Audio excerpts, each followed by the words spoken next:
नमस्कार, जय जिजाऊ, जय शिवराय, जय शंभूराजे. तुम्हा सर्वांचं नवीन ब्लॉगमध्ये सहर्ष स्वागत. तसंच वाजलेले आहेत सकाळचे 6 आणि आम्ही सगळे रेडी झालेले आहे. तर आता आम्हाला जायचंय रथाकडे, म्हणजेच की भैरवनाथाचा रथ निघतो मोठा. त्याला खूप सारे असे तुम्ही मागच्या ब्लॉगमध्ये बघितलेले खूप सारे पैसे गुंडाळलेले असतात. तर तिकडे जाऊन दर्शन घ्यायचं असतं. तर चला जाऊयात. मानाच्या बैलगाडी सुद्धा निघालेली आणि मम्मी तिकडे ताट वगैरे करते. आणि आता आम्ही सुद्धा छानसं असं तयार झालेलं आहे. मी तयार झालेली आहे. सोनूचं फक्त केस विचारणं राहिलेलं आहे, त्याच्यामुळे तो पण लगेच तयार होतं. बाकी सगळे रेडी. तर बघा, आमचा रथ सुद्धा निघालेला आहे. जसे फटाके वाजतात तसं समजून घ्यायचं की रथ निघालेला आहे. तर आता आम्ही सगळ्यांनी आवरलं. आता मी जरा माझे फोटो आणि व्हिडिओज घेते. सोनू पण मस्त तयार होऊन आलं. सोनू इकडे. तर बघा, आमचं सोनू मस्त व्हाईट कुर्तामध्ये तयार झालेला आहे. तर चला आता आम्ही आमच्या दोघांचेही फोटो काढतो सोबत. तर असे आम्ही छानसे तयार झालो. इकडे बघा, आई बघा आमची ताटबीट घेऊन निघाली. पण तिकडे डॅडी सगळे निघाले आणि छान असा सूर्यदेव पण दिसतोय. थोड्या वेळा डॉट 6 ते 6:30 दरम्यान आमच्या वाड्याच्या इथे रथ येतो. आम्ही इकडे माळावरती राहतो. वाडा आमचा मेन, जो आम्ही जिथे जाऊन थांबतो ना, त्याला वाडा म्हटलं जातं. वाघांचा वाडा तिथे. आणि तिथे जाऊन सगळी म्हणजे रथाची परत देवांची पूजा केली जाते. दरवर्षीचा गोंधळ आहे. जे म्हणजे पंचालती घेतो देवाला ओवाळण्यासाठी ते तेल सांडते. आणि प्लीज आई, कृपया करून साडी वाचव. म्हणजे लिटरली काय झालं, तिथे खूप गर्दी होते आणि धक्का लागतो चुकून कुणाचा ना कुणाचा. पूर्ण बिचारीच्या साडीवरतीच सांडलेलं त्यावेळेस. तर वा वा वा, बघा किती सुंदर दिसतोय. सूर्यदेवताची कृपा आहे आपल्यावरती.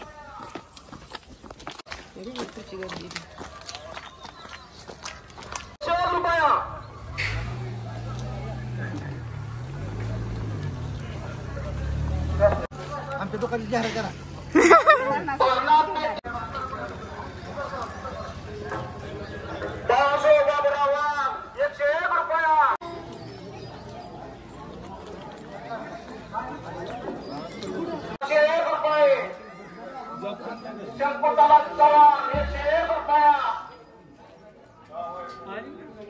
वसंत आणला पाहिजे.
आई म्हणाल माझी एकटीच पोरगी लावते.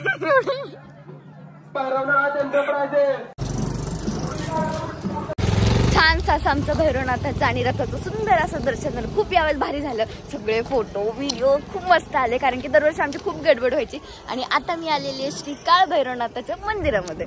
तर चला जाऊयात आतमध्ये. सगळे आज स्पीडनी पटापटा पुढे जातात. ते मला मागच ठेवतात ते.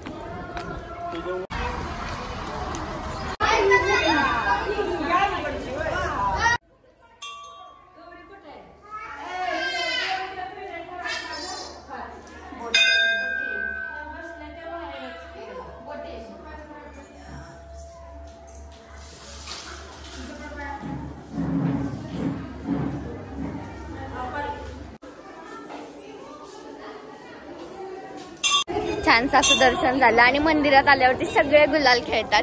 पण मला व्हिडिओ काढायचे असतात हे सगळ्यांना माहिती आहे. त्याच्यामुळे मला सगळ्या बघा असे एक एक बोटं लावून जातात ते छोटे छोटे. इकडे मम्मी बघा, तरी मम्मी काहीच खेळली नाही. ह्याच्या आधी गुलाल खेळण्याची जेव्हा आमची आजी होती त्यावेळेस जी गुलाल खेळण्याची पद्धत होती ना, ती खूप डेंजर होती.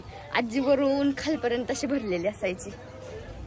सगळ्यांनी छानसं असं भैरवनाथाचं दर्शन घ्या, छानसं असं त्याला मागणं मागा, तुमच्या सगळ्या इच्छा मनोकामना सगळं व्यवस्थित होऊ दे. त्याचबरोबर छानसं असं आपल्या इकडं भरपूर पाऊस पडू दे आणि आपला खटाव आणि मान दुष्काळातून बाहेर पडू दे.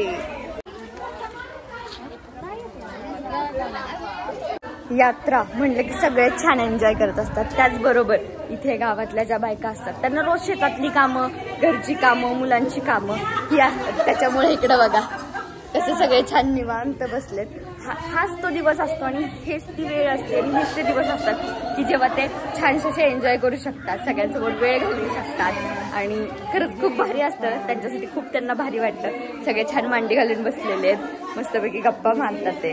म्हणजे काही आता आज संध्याकाळी ऑर्केस्ट्रा आहे, म्हणजे की सगळ्या गावातल्या सगळ्या लोकांसाठी विरंगुळा म्हणून. कारण एकदम छान, म्हणजे की त्यांना पण भारी वाटावं. ते रोजच काम करत असतात बिचारी शेतात. तर चला आता छानसं असं शंभूंचं दर्शन घेऊयात.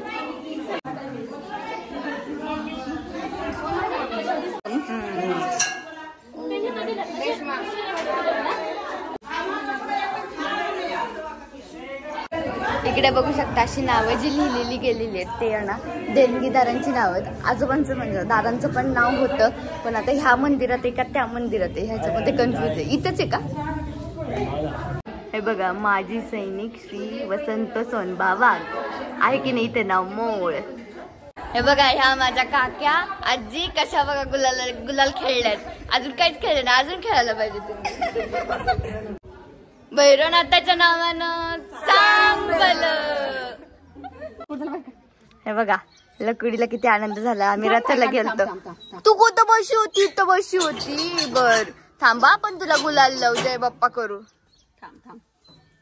तर आता आम्ही आलो भवरजाई या देवीला नमस्कार करण्यासाठी.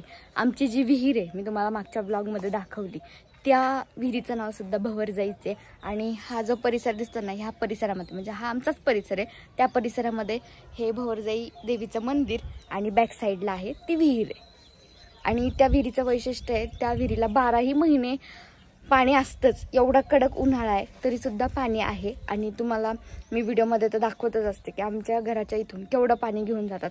खरंच त्या आमच्या देवीची तर कृपा आहेच, त्याचबरोबर आमची आजी पंजोबा त्यांची पण कृपा आहे आमच्यावरती. एवढं छान आम्हाला पाणी भेटतं. आम्हाला इथं आल्यावरती कधीच कमतरता नसते पाण्याची, माहिती आहे का. एवढं विहीर आम्हाला नेहमी छान पाणी देते. मान आणि खटाव हा जो 2 जे तालुके आहेत त्यांना नेहमी दुष्काळ असतो. आणि आम्हाला तर दुष्काळ म्हणल्यावरती तर नकोच होतं. आणि उन्हाळ्यात आम्ही शक्यतो टाळतो यायला, पण आमच्या विहिरीला एवढं पाणी असतं की आम्हाला काही वाटतच नाही. अख्खं गाव आहे ना त्या विहिरीचं पाणी पित असतं खरंच.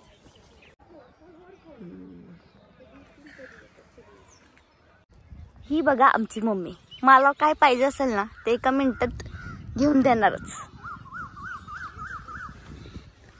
I love you. इकडे बघा ताई गाडीची पूजा करते. आमच्याकडे पद्धत आहे गुलाल उधळायचा, टायरांना लावायचा, नंबर प्लेटला लावायचा. चोळून लावतात अक्षरशः गाडीला. पप्पा आता छानसा असं नंबर प्लेटला वगैरे लावून घेतील. हे म्हणा की भैरवनाथाच्या नावानं चांगलं.